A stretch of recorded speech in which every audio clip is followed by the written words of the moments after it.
Levántate, resplandece, porque ha venido tu luz y la gloria de Jehová ha nacido sobre ti. Porque aquí que tinieblas cubrirán la tierra y oscuridad las naciones, mas sobre ti amanecerá Jehová y sobre ti será vista su gloria.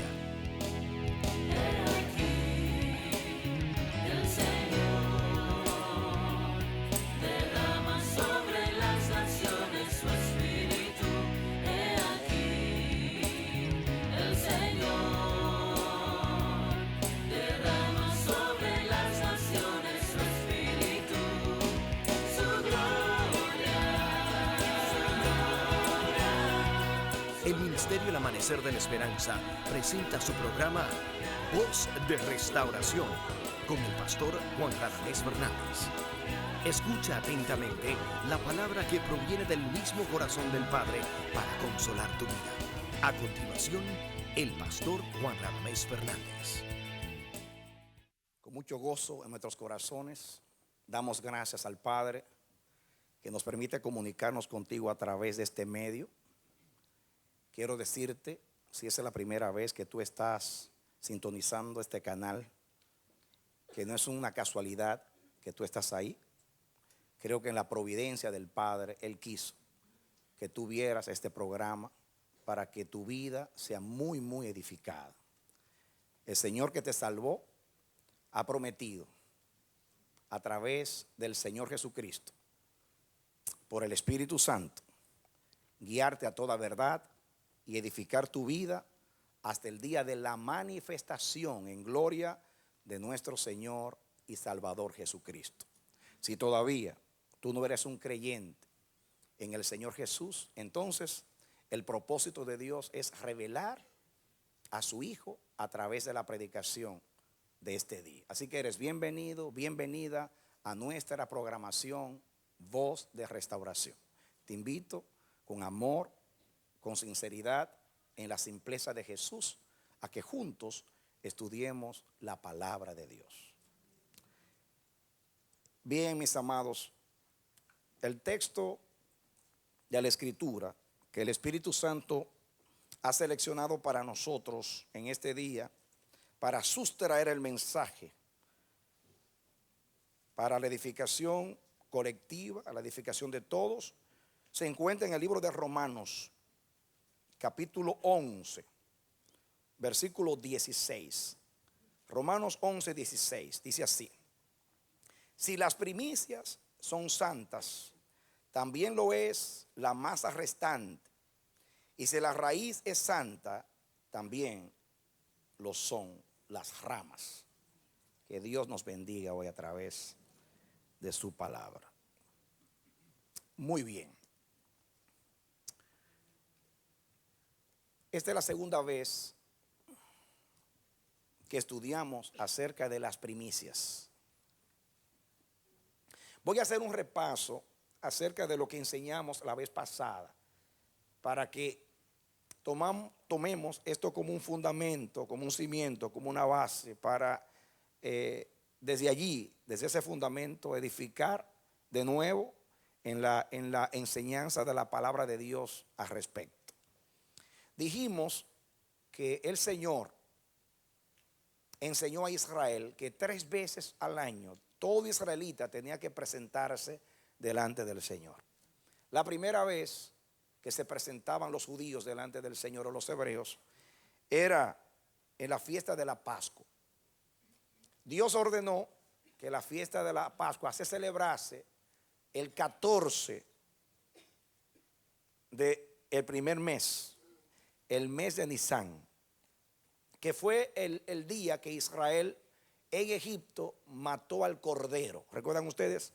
Y pusieron la sangre en el dintel de cada puerta, de cada familia de Israel. Así que el 14 se comía la Pascua. El 15 era el primer día de los panes en levadura. El segundo día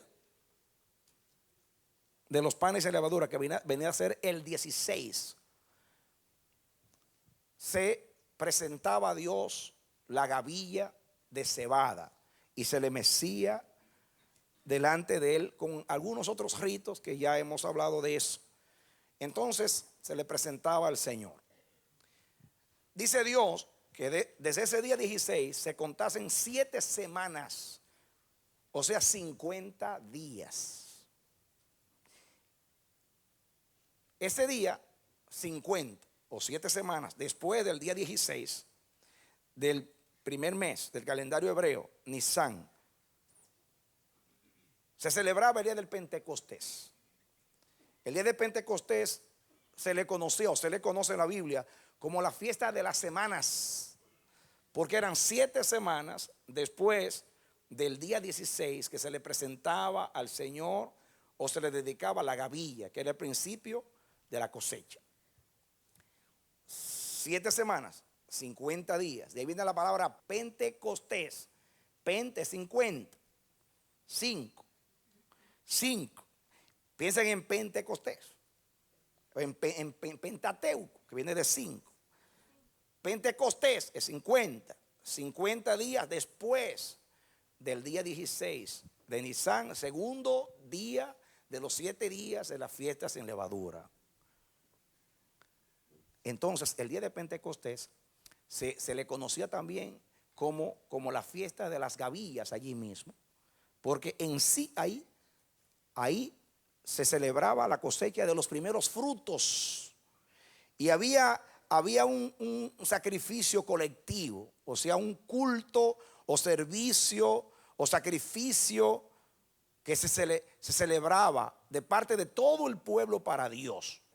Todas estas fiestas, tanto la Pascua como el Pentecostés, estas 2 fiestas que eran al principio del año, eran una representación de lo que Dios quería enseñar a Israel, de que Él era el primero en Israel, el primero en todo.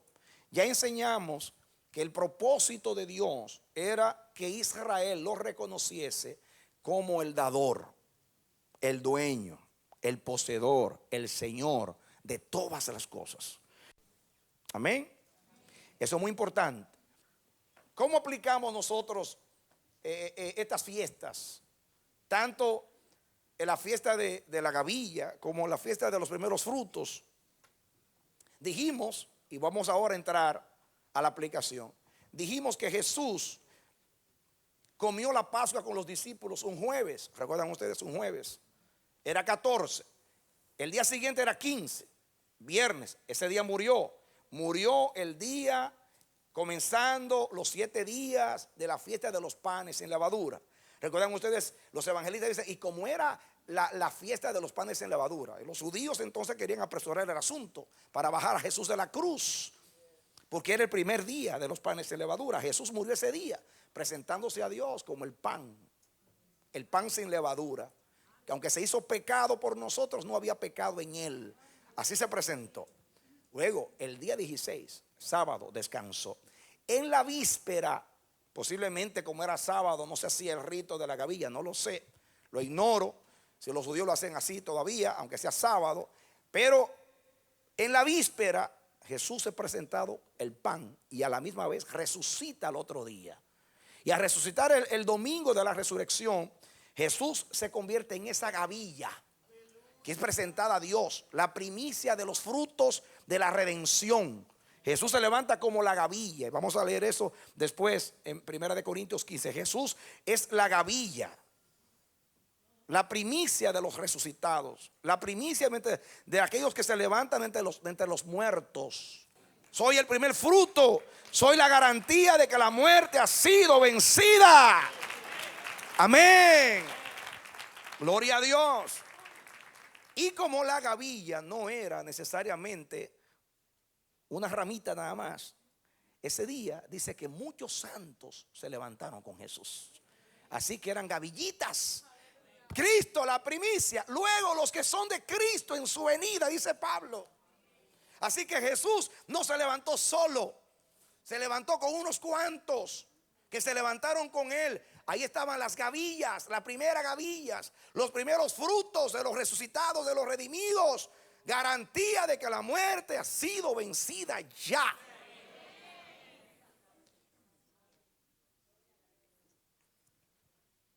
$50 días después, 50 días después, se celebró el día del Pentecostés. Estaban todos unánimes juntos, orando. Y de momento vino un estruendo fuerte del cielo y sacudió toda la casa, y fueron todos llenos del Espíritu Santo. Y dice la palabra que había judíos de todo lugar de la tierra adorando, presentándose delante de Dios, porque 3 veces al año cada judío tenía que presentarse delante del Señor. La Pascua, Pentecostés, y al final del año, en el mes séptimo, el día de la fiesta de las trompetas.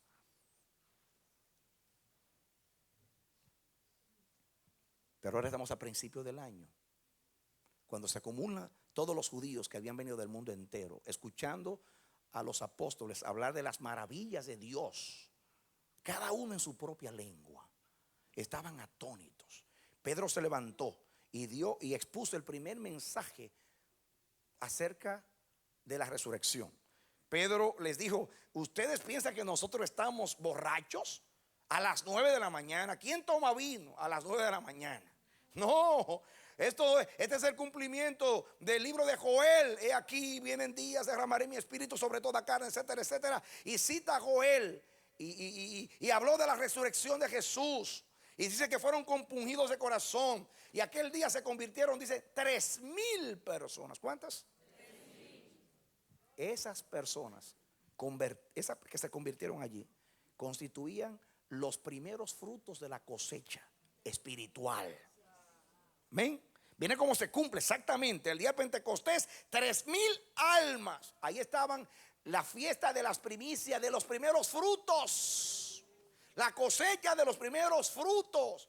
Y es tan real ese cumplimiento que esas 3,000 personas tenían el espíritu de primicias. ¿Por qué? Porque la Biblia dice que esa primera iglesia dice que eran de un mismo corazón. ¿Qué cosa? Un mismo corazón. Estaban juntos partiendo el pan, en las oraciones, perseveraban en la doctrina de los apóstoles, y en todas las cosas la hacían bien. Estaban en comunión con Dios. Dice que alabando a Dios constantemente en el templo, en las casas, donde quiera, adorando al Señor. Tenían todas las cosas en común. Esa iglesia dice que tomaban sus heredades y sus casas y las ponían a los pies de los apóstoles. Quiere decir que en realidad eran verdaderamente, tenían el espíritu de las primicias. ¿Por qué? Porque ningún judío vendía su heredad a nadie. Hoy predicamos acerca de esa iglesia y todos queremos ser como ellos. Citamos a Hechos 2, a Hechos 4 para decir cómo eran. Perseveraban, eran de un mismo corazón, tenían comunión, alababan siempre a Dios, entregaban todo, estaban rendidos a Dios. Ese era el espíritu del Pentecostés, el espíritu de la fiesta, primicias para Dios.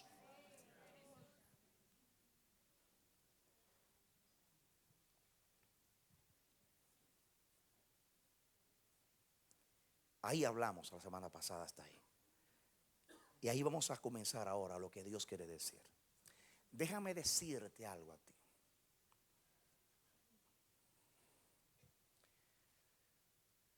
Otra verdad que aprendemos y que Dios quiso enseñar acerca de estas fiestas de las primicias era lo siguiente. Cuando los hebreos daban las primicias de los primeros frutos al Señor, estaban haciendo algo. Escuchen. Al santificar para Dios las primicias, que ya dijimos que era para honrar a Dios, reconociéndolo como el primero, como el dueño, el Señor, el benefactor, diciendo todo vino por Él. Así que le damos lo primero, el primer fruto del primer año, de la primera cosecha, lo primero de lo primero al primero, a Él. Queremos honrarlo en ese sentido. Pero lo otro que Dios quería enseñar, y ellos querían decir, santificando, consagrando a Dios las primicias, era lo siguiente: al dar a Dios, oigan bien, al dar a Dios las primicias, estamos garantizando que el resto de la cosecha también es de Dios. Que el resto de la cosecha tiene la bendición de Dios.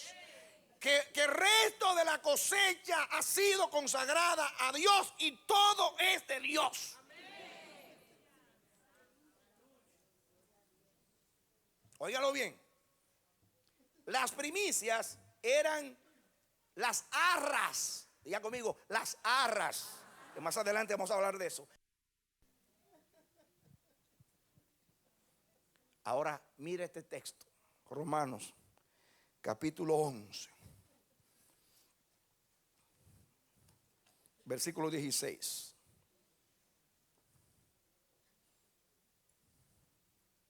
¿Ya lo tienen? Romanos 11, 16.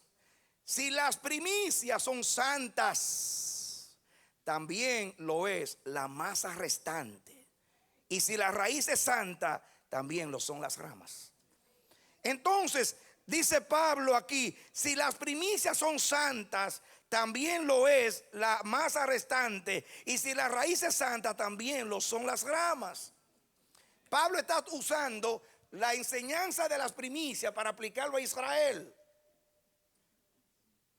Y está diciendo aquí que si las primicias son santas, el resto de la masa también lo es. Y está tomando la enseñanza de las primicias para aplicarlo a Israel y a los gentiles en la situación esta de que los judíos por su incredulidad fueron apartados, excluidos por un tiempo, para que la salvación llegue a los gentiles, hasta que el tiempo de los gentiles se cumpla o la plenitud de los gentiles. Pablo está aplicando eso. Pero a la vez te está diciendo a ti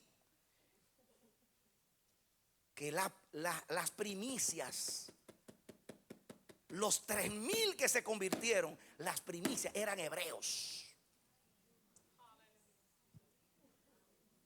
Las primicias de los que se convirtieron eran hebreos, ¿o no?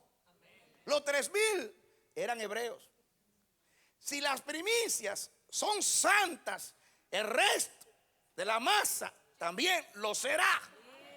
Porque las primicias garantizan que el resto será también de Dios.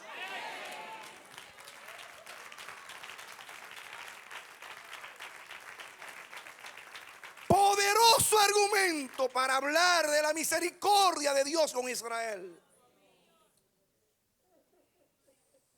Y para que vean que esto no es una interpretación mía a Pablo, venga usted conmigo a Santiago. Miren cómo dice Santiago 1:1. Santiago, siervo de Dios y del Señor Jesucristo, a las 12 tribus que están en la dispersión, salud. ¿A quién fue destinada la carta? A las 12 tribus que estaban esparcidas. ¿Está hablando de los hebreos? ¿Sí o sí? Digo sí o sí porque no hay manera de responder sino sí. Y hablándole a ellos, les dice: Él, o sea Dios, el Padre, de su voluntad, nos hizo nacer por la palabra de verdad, para que seamos primicias de sus criaturas. Así que los hebreos, los 3,000 convertidos, eran primicias ¿de qué? De las nuevas criaturas. Está hablando de la nueva creación, de los que han nacido de nuevo. Ellos son primicias de la nueva creación. Y Pablo dice que si las primicias son santas, el resto de la masa, la raíz, y la raíz es santa, todo el árbol es santo.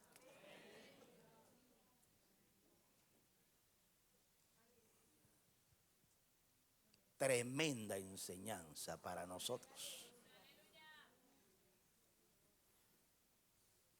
You got it? ¿Ya lo tienes? Muy bien. Ya tienes la base para entender lo que sigue. Aleluya. Muy bien. Hablemos ahora un poquito acerca de las primicias. En la aplicación, cómo los apóstoles lo aplicaron en el Nuevo Testamento, que eso es lo que estamos haciendo ahora. Vengan a 1 de Corintios, capítulo 15.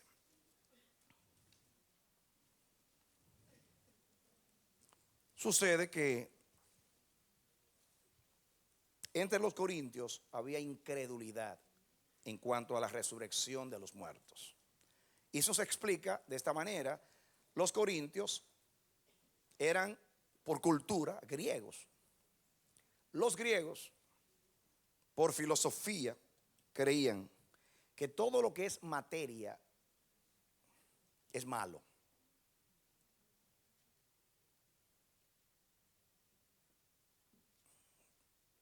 El neoplatonismo, el platonismo, la filosofía griega enseñaba que la muerte era la liberación del alma. Cuando uno moría, el alma se liberaba del cuerpo, porque el cuerpo era como una cárcel para el alma.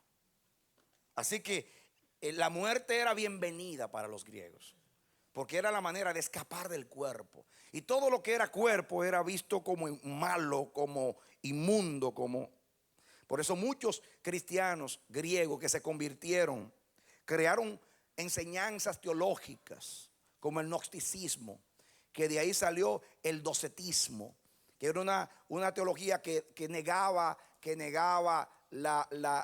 decía que la naturaleza física de que Jesús era simplemente una apariencia. Y la palabra docetismo, apariencia.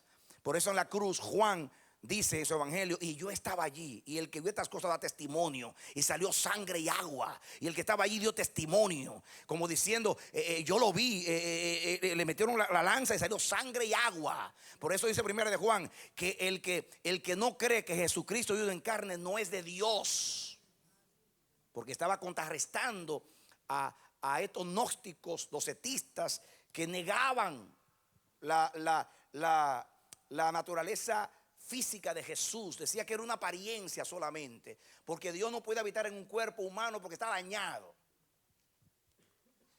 Y entonces, naturalmente, los corintios por cultura eran griegos. Así que esto de resurrección de los muertos, ¿cómo es que vamos a salir con un cuerpo glorificado si el cuerpo es malo? Ahora que el alma es inmortal, si lo creemos, pero no el cuerpo. Y entonces Pablo comienza a enseñar lo que enseña la iglesia. ¿Ya tienen el contexto? Me gusta hablar del contexto a ustedes, porque un texto sin contexto es un pretexto. Y para que entiendan entonces por qué Pablo escribió esto. Muy bien. Comencemos con el versículo 12. Pero si se predica de Cristo que resucitó de los muertos, ¿cómo dicen algunos entre vosotros que no hay resurrección de los muertos? Porque si no hay, oigan bien, si no hay resurrección de los muertos, tampoco Cristo resucitó. Y si Cristo no resucitó, entonces vana es entonces nuestra predicación, vana es también nuestra fe. Si Cristo no resucitó, nuestra predicación no vale nada, es falsa. Y somos hallados falsos testigos de Dios, porque hemos testificado de Dios que Él resucitó a Cristo, al cual no resucitó, si en verdad los muertos no resucitan. Porque si los muertos no resucitan, tampoco Cristo resucitó. Y si Cristo no resucitó, vuestra fe es vana, aún estáis en vuestros pecados. Entonces también los que durmieron en Cristo perecieron. Si en esta vida, o sea, si Cristo no resucitó y en esta vida, dice, estamos esperando en Cristo, dice, si en esta vida solamente esperamos en Cristo, somos los más dignos de conmiseración de todos los hombres. En otras palabras, si Cristo nos resucitó y estamos esperando, somos miserables. Estamos creyendo algo falso, una falsa ilusión, una falsa esperanza. Escuchen. Ahora afirma el apóstol, prepárate ahora, amárrate los cinturones. Mas ahora Cristo ha resucitado de los muertos, primicias de los que durmieron es hecho.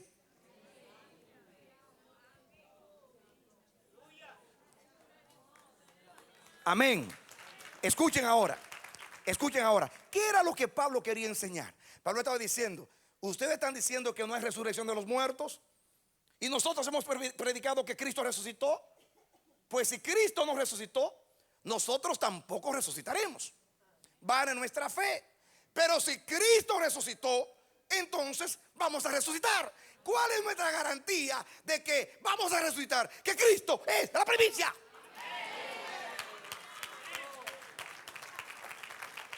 ¿Cuál es la garantía de que los muertos van a resucitar? Que Cristo es las primicias.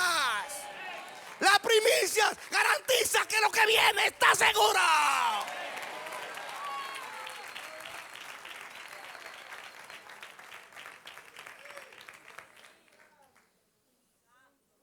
¿Cuán importantes son las primicias? ¿Cómo es que en este año que Dios profetiza gloria, que elevación, altura, crecimiento, multiplicación y todo lo grande, como acontecía en el sexto día, la creación, el maná se daba el doble el viernes. En el año sexto se sembraba mucho porque había fruto para 3 años, sobre todo para el séptimo. Y dice Dios, ahora este año comienzo a enseñar a mi iglesia proféticamente, a enfatizar, porque esa verdad es milenaria. Pero la iglesia se ha olvidado de esa verdad. Eso es para los judíos. Pero Dios dice, puede ser que celebrada de acuerdo a las instrucciones de Levítico 23 sea para los hebreos. Pero ahora en la enseñanza apostólica, en la dimensión del nuevo pacto, es para nosotros.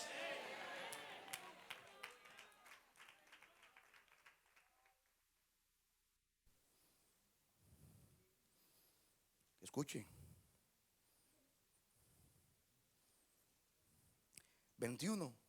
Porque en cuanto la muerte entró por un hombre, también por un hombre la resurrección de los muertos. Porque así como en Adán todos mueren, ¿cuántos creen eso? ¿Cuántos creen que en Adán todos mueren? Eso lo creen y los otros no lo creen. ¿Cuántos saben que se van a morir? Eso lo creen. Eso es lo que dice ahí. Que por un hombre vino la muerte y todos mueren por causa de un hombre. Si hay algo que está seguro en esta vida, es la muerte. Seguro, seguro. Los que viven, dice Eclesiastés, saben que han de morir. Loco de amarrarlo es aquel que cree que no se va a morir.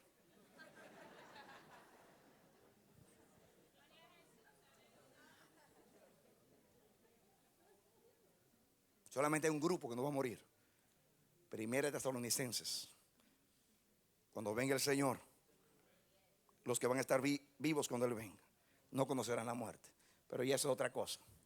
Pero de la muerte nadie se escapa. Aunque se amarre en los barrotes de la cama del hospital y amarre el aliento por ahí en un aparato de esos para que no se le vaya. Aunque lo congelen, como algunos se congelan, de que para cuando el hombre resuelve el problema de la muerte, que lo traigan de nuevo. Algunos van a clonar para trasplantarse órganos. De todo están inventando para no morirse. Pero la Biblia dice, uno murió, luego todos murieron. Si yo le pregunto a usted, ¿usted cree que se va a morir? Sí, sí. ¿Y por qué se va a morir? Bueno, porque Adán pecó y la muerte pasó a todos los hombres. Entonces crea lo que dice el Evangelio. Que vino otro, venció la muerte y por causa de él, porque es la primicia, él es el primogénito entre los muertos, que es lo mismo. La palabra primogénito y primicia es lo mismo en el sentido de la enseñanza. ¿Por qué? Porque había los primogénitos de los animales, que eran las primicias de los animales. Y en cuanto a lo que es vegetal, sin sangre en la ofrenda, eran primicias de los vegetales. Pero era lo mismo en cuanto a la representación. Cristo es las primicias de entre los muertos y el primogénito de entre los muertos. No fue el primero que resucitó, pero por causa de él resucitaron los que resucitaron antes de él. Lázaro, la hija de la viuda, el hijo de la viuda de Naín, la hija de Jairo, aquel que resucitó en tiempo de Eliseo, todos estos resucitaron porque Cristo iba a resucitar. Él es la garantía de que la muerte está vencida. Él es las primicias. Escuchen ahora lo que dice Pablo, el 23. Pero cada uno en su debido orden. Cristo, las primicias. Luego, los que son de Cristo, en su venida. Ese es el orden. Cristo, las primicias. Luego, los que son de Cristo, en su venida. Pero la enseñanza grande aquí es que si Cristo resucitó y es las primicias, todos los demás tienen garantía de que van a resucitar, porque si la primicia resucitó, el resto resucitará. Si la primicia es santa, el resto de la masa es santa. Si la raíz es santo, el árbol completo será santo. Prepárate ahora, amárrate de nuevo los cinturones, que vamos a volar un poquito más alto. Estamos en las alturas. Estamos en las alturas. En el mensaje pasado salimos del aeropuerto. Se amarraron los cinturones para subir. Ahora nos metimos como a 15,000 pies. Pero ahora vamos a los 30,000 ahora. Prepárense ahora. Ok. Vengan conmigo a Romanos capítulo 8.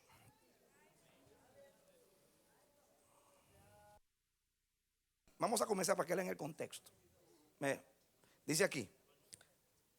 Habla de con el 20. Porque la creación fue sujeta a vanidad, no por su propia voluntad, sino por causa del que la sujetó en esperanza.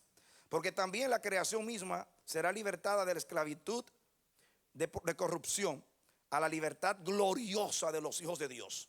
Porque sabemos que toda la creación gime a una, y a una está con dolores de parto hasta ahora. Y no solo ella, o sea, la creación está de parto, sino que también nosotros mismos, que tenemos las primicias del Espíritu, nosotros también gemimos dentro de nosotros mismos, esperando la adopción, la redención de nuestro cuerpo, porque en esperanza fuimos salvos. Escuchen, aquí dice que el Espíritu Santo, tenemos ¿qué cosa? Las primicias del Espíritu. Diga conmigo, diga bien. Hermanos, no solamente la naturaleza está de parto, esperando el día de la redención. Nosotros fuimos embarazados por el Espíritu. ¿Recuerdan ustedes cuando Elizabeth y María se encontraron? ¿Saben ustedes por qué tembló el vientre de Elizabeth? Porque esa que estaba ahí estaba embarazada del mismo propósito de Dios. Y cuando dos están embarazados del mismo propósito, se encuentran, llegan a tener unidad en el Espíritu.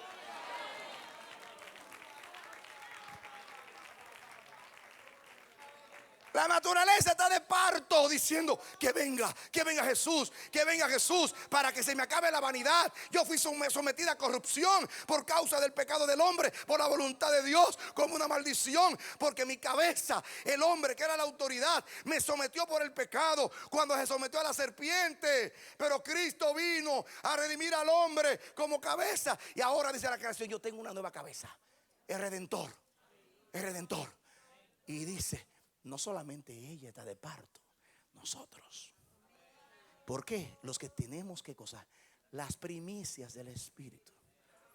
¿O no hubo un embarazo en ti? ¿O no dice la palabra que fuimos creados en Cristo Jesús? A los suyos vino y los suyos no le recibieron, pero a los que le han recibido les dio la autoridad de ser llamados hijos de Dios, a los que creen en su nombre, los cuales no fueron engendrados de carne ni de voluntad de varón, sino de Dios. Todo aquel que fue engendrado por el Espíritu tiene el Espíritu Santo ahí, está embarazado. Estamos gimiendo. ¿Y qué es lo que dice el Espíritu? El Espíritu y la esposa dicen: ven Jesús, que venga el día de la redención, que venga. Que venga lo perfecto, que venga lo de Dios, que venga la esperanza de la resurrección, que venga todo, dice el Espíritu. ¿Cuántos están embarazados del Espíritu? Como María había concebido del Espíritu. Y nosotros también, el hombre nuevo concebido por el Espíritu. Un cuerpo sin Espíritu está muerto. La iglesia sin el Espíritu está muerto. Todo el que nació de Dios tiene el Espíritu. El Espíritu gime en nosotros, esperando la redención del cuerpo. Pero la enseñanza es que el Espíritu también se presenta como primicias. ¿Por qué?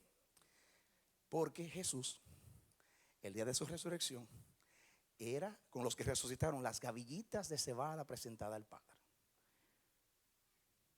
El principio del principio de la cosecha. 50 días después, ya no era Jesús. Entonces yo me voy, pero vendrá el Consolador. Y el Consolador llega a ser las primicias. ¿O no era el día de Pentecostés el día de las primicias de los primeros frutos? Y ya les hablé de los 3,000 convertidos. Entonces el Espíritu Santo también es primicias. Cristo, la gavilla, el Espíritu, las primicias de los primeros frutos.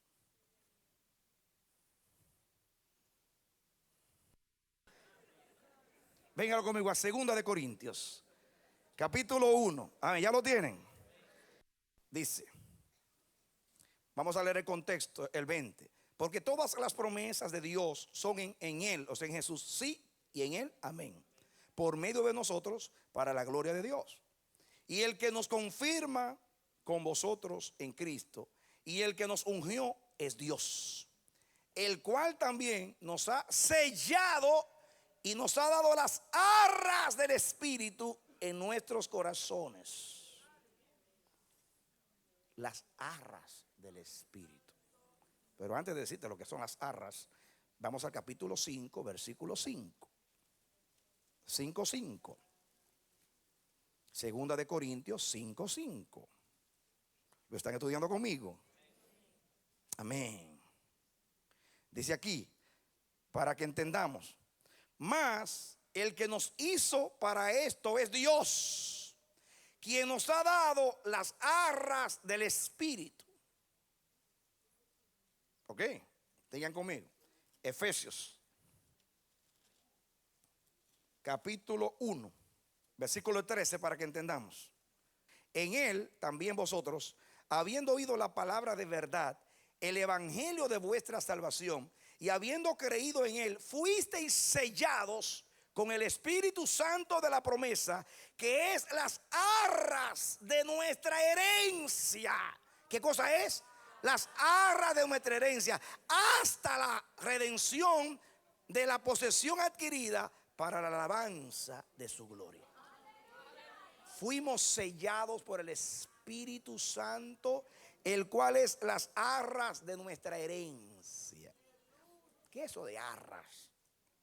La palabra arras en el griego es la palabra arrabón. Diga conmigo arrabón, que se traduce aquí arras, pero en griego es arrabón. Escuchen, dame otra atención aquí. Esta palabra arrabón, arras, se cree que se originó en el idioma de los fenicios. O sea, procede de los fenicios. ¿Quiénes eran los fenicios? Los fenicios eran las ciudades de Tiro y de Sidón, que quedaban al norte de Palestina, allá cerca de Dan, allá arriba, en la costa del Mediterráneo, allá arriba. Los fenicios se caracterizaban en la antigüedad porque fueron los primeros marineros, o los grandes marineros, no los primeros, sino los grandes marineros de la antigüedad. Eran comerciantes a la última potencia. De hecho, se dedicaban al comercio. Recuerdan ustedes que David hizo negocio con ellos, y Salomón, y les dieron a Hiram, rey de Tiro, les dieron vino y les dieron aceite en cambio de madera. Ellos cruzaban el Mediterráneo para todos los puertos a intercambiar, a negociar, a comercializar. Y ellos, de la práctica del negocio, se cree que nació la palabra esta, que luego pasó al idioma griego, arrabón, diga arrabón. Y los fenicios, que eran los primeros comerciantes, o los grandes comerciantes de la antigüedad, ellos inventaron, esta palabra nace del mundo del negocio. Era una prenda, diga una prenda, de dinero que daba el cliente cuando iba a hacer una transacción comercial. Una prenda de dinero que la daba como una garantía de que yo voy a comprar ese producto. Una prenda de dinero para garantizar la venta. Si el cliente no regresaba de acuerdo a lo acordado a terminar la transacción comercial, automáticamente perdía la prenda que daba de inicial. Ustedes conocen mucho porque eso se ha modernizado también, pero vamos a ver al origen de la palabra, al origen de la palabra. Muy bien. ¿Recuerdan ustedes cuando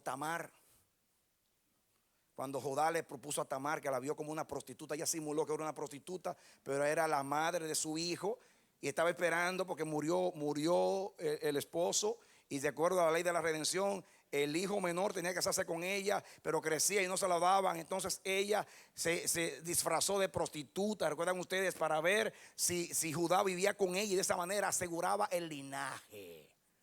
¿Recuerdan ustedes? Me imagino que se puso una minifalda. No, ¿qué es eso? Y comenzó como una prostituta allá. Yo sé que tenía señal de ramera. ¿Cuál era? Yo no sé en esos días cuál era, pero supo que era una ramera y se le acercó y le propuso Judá.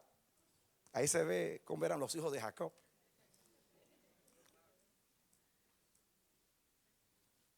Entonces le dice: mira, acuéstate conmigo. Y le dice ella: ¿qué prenda, qué garantía tú me das? Porque él dijo: ¿qué tú me das? Yo no tengo nada, porque no tenía nada en aquel momento. Dice: bueno, ¿qué tú me das? Yo te voy a dar un cordero. Yo te voy a dar un animalito para ti. Te voy a dar un cordero, un cabrito te voy a dar. Dice: sí, pero yo me acuesto contigo y después tú desapareces. ¿Y qué garantía tengo yo de que yo voy a recibir ese animalito que tú me dices? Dice: bueno, ¿qué hago? Dice ella: dame una prenda tuya. En la Septuaginta, que es la traducción griega del Antiguo Testamento, que era la que se usaba en tiempo de Jesús para los que no conocían el idioma arameo o hebreo. La Septuaginta traduce ahí a Rabón. ¿Qué arrabón tú me das? ¿Qué prenda tú me das? ¿Qué garantía tú me das de que tú vas a volver? Dice: dame el sello. ¿Recuerdan ustedes? El cordón, el báculo, y le pidió 3 cosas. El arrabón, dame el arrabón. Y así fue. El hombre le entregó 3 cosas como arrabón. Y dice Tamar: este viene tarde o temprano. Porque el sello, hermanos, era la firma antigua para sellar documentos, para comprar propiedades. ¡Ja! Dice: este tiene que venir a buscar el sello. Este viene a buscar las prendas, pero viene porque viene. El negocio está asegurado. Y le dijeron a Judá: tú sabes que Tamar está embarazada. ¿Cómo le llevo la cabeza? Ha pecado contra mi casa, ha traído vergüenza a mi hijo muerto. Y cuando vaya a cortarle la cabeza, dice: bueno, tú sabes de quién yo estoy embarazada. De aquel a quien pertenecen estas 3 cosas, estas 3 prendas. Y dice Judá: ay, pero si es más justa que yo.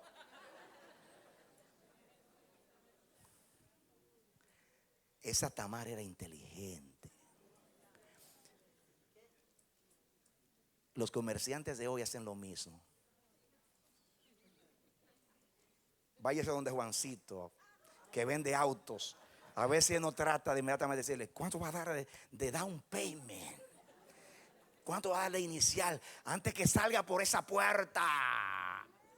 Yo quiero asegurar la venta, quiero asegurar la venta. ¿Cuánto lo que sea, da algo ahí? Y el que da $1,000 o $2,000, no voy a perder $2,000. Si se arrepiente, dice: wow, voy a perder $2,000. No, voy a comprar el auto como quiera. Eso es garantía, diga garantía. En el mundo de los griegos, la palabra arrabón se convirtió en otra palabra, que es la palabra arrabona. Diga la palabra, ¿cómo? Arrabona. De ahí, recuerden ustedes las palabras primitivas y derivadas. De ahí se derivó la palabra arrabona, que es el anillo de compromiso. ¡Ay, santo! Para los griegos, la arrabona es el anillo de compromiso. ¿Sabes qué es Migdalia? Cuando el mister que tiene el máster te dio el anillo, ¿qué tú pensaste? Este hombre va en serio. Hace una semana o dos vinieron dos jóvenes acá a presentar el compromiso. Y el joven Luis le dio a la joven un anillo, una arrabona, garantía de que en serio está esto. Arrabona es igual que la dote. ¿Recuerdan ustedes? ¿Recuerdan ustedes que Jacob trabajó 7 años por Raquel? Esa dote era una representación de la rabona, una garantía de que estaba en serio. Trabajó 7 años, 14 por las dos. Los padres orientales eran bien sabios. Cuando alguien decía, yo pretendo a su hija, decía, ¿y qué tú le ofreces? Y tenía que traer una dote, o sea, una prenda, una cantidad de dinero, algo que garantizara que mi hija no va a pasar trabajo y de que usted en serio se va a casar con ella. Ojalá fuese así ahora. Te aseguro que todos esos que andan por ahí haciendo hijos se le acabará la fiesta.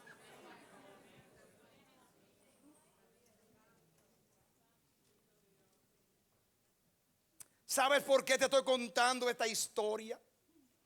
Porque el Espíritu Santo es las arras de nuestra herencia para la posesión adquirida. En otras palabras, si Dios ya nos dio el Espíritu Santo, ¿cuántos tienen el Espíritu Santo? Tenemos todas las arrabonas, tenemos el compromiso, el pacto, la garantía de que el que comenzó la obra la terminará hasta el día de Jesucristo.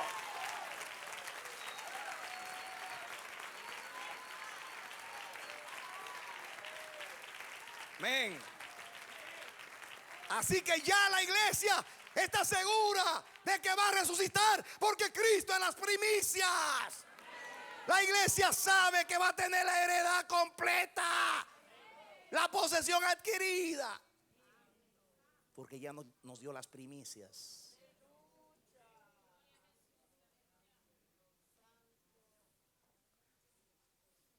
Así que tiene la evidencia de Israel, los 3,000, los hebreos, como primicia de sus criaturas. Tienen a Jesús como también como una representación. Y tienen al Espíritu Santo. 3 ejemplos. Puedo dar otros más, pero ya, con 3 está bien. Para que usted se le grabe. La enseñanza. Que si las primicias son santas, el resto de la masa será santa. Y la enseñanza es que lo que garantiza que en el caso de los frutos, que la cosecha va a ser abundante, va a ser bendecida, va a pertenecer a Dios y todo va a ir bien con la cosecha, es que le demos los primeros frutos a Dios. La garantía de que usted va a resucitar cuando se muera es que Cristo ya resucitó y Él es las primicias, Él es las arras de la resurrección. La garantía de que la posesión adquirida es suya y que el que comenzó la obra la va a terminar y que Dios va a terminar la transacción esta que hizo, porque ya invirtió a Jesús, invirtió al Espíritu Santo y después de haber invertido tanto y lo invirtió todo, no es verdad que no va a venir por nosotros. Esa es la garantía de que el resto de lo que falta se cumplirá. Ven ustedes que cuando hablamos a veces de seguridad de salvación, no estamos basados en que nosotros, que si caemos, que si somos fieles. No. Porque cuando Dios te eligió, tú no eras fiel. Tú eras un perdido. Y Dios sabe que tú no puedes. Tú no te salvaste, a ti te salvaron. Tú tienes garantía. Garantía tú tienes. De Jesús y del Espíritu Santo. Ahora, mis hermanos, dame tu atención aquí.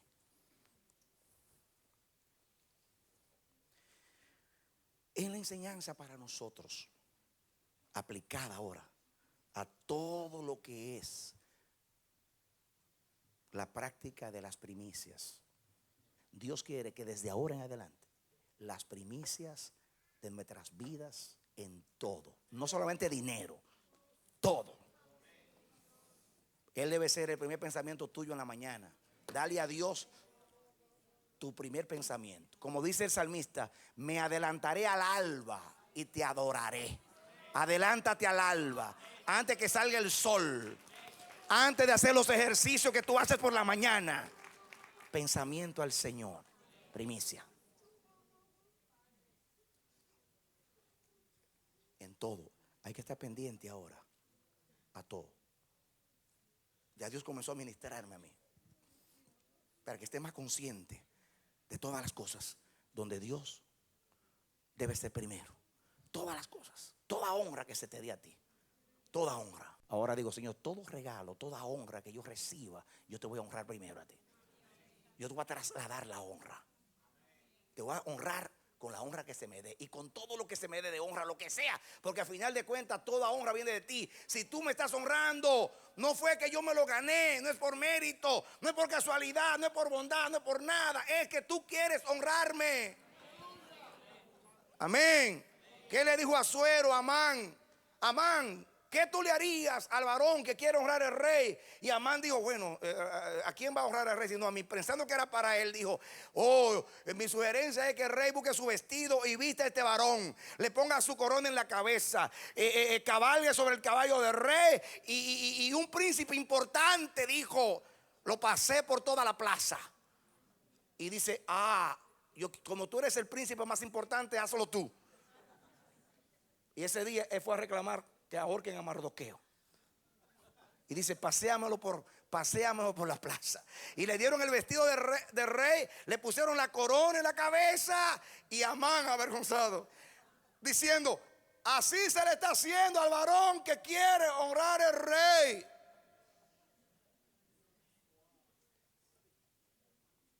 Dime, tú y yo no hemos recibido honra de Dios.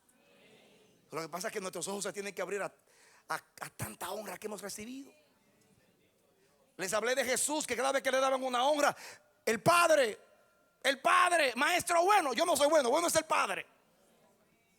Señor, en tu nombre se nos someten los demonios. No. Padre, te doy gracias porque estas cosas tú las has guardado de los sabios y te las has revelado a los humildes. Y Padre, porque a ti te agradó. Cuando iba entrando a Jerusalén y todo el mundo, sana, bendito el que viene en el nombre del Señor, y el Padre no honraba, se oyó la voz del cielo que decía, este es mi hijo amado en quien tengo contentamiento. Y se como mi Dios, Padre, no, glorifica tu nombre. Eso es darle las primicias a Dios. Diga, yo soy primicia para Dios. Si la raíz que eres tú como padre es santo, el resto, los hijos serán santos. Iglesia, nuestro linaje es santo.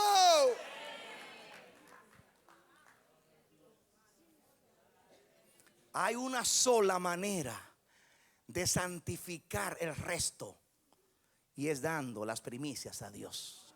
Si no se las traes, ¿sabe qué va a pasar? ¿Sabes qué va a pasar? Sintoniza este canal en el próximo mensaje. Porque te iba a adelantar algo, pero no. Te voy a dejar ahí. Llévate hoy la enseñanza. Que la manera de asegurar, garantizar que el resto va a ser protegido, cuidado, bendecido, santificado para Dios y dedicar, es cuando le dedicamos las primicias. Cierra tus ojos. Oro por mi hermano, mi hermana, por esta familia que en este momento está en la audiencia escuchando la palabra.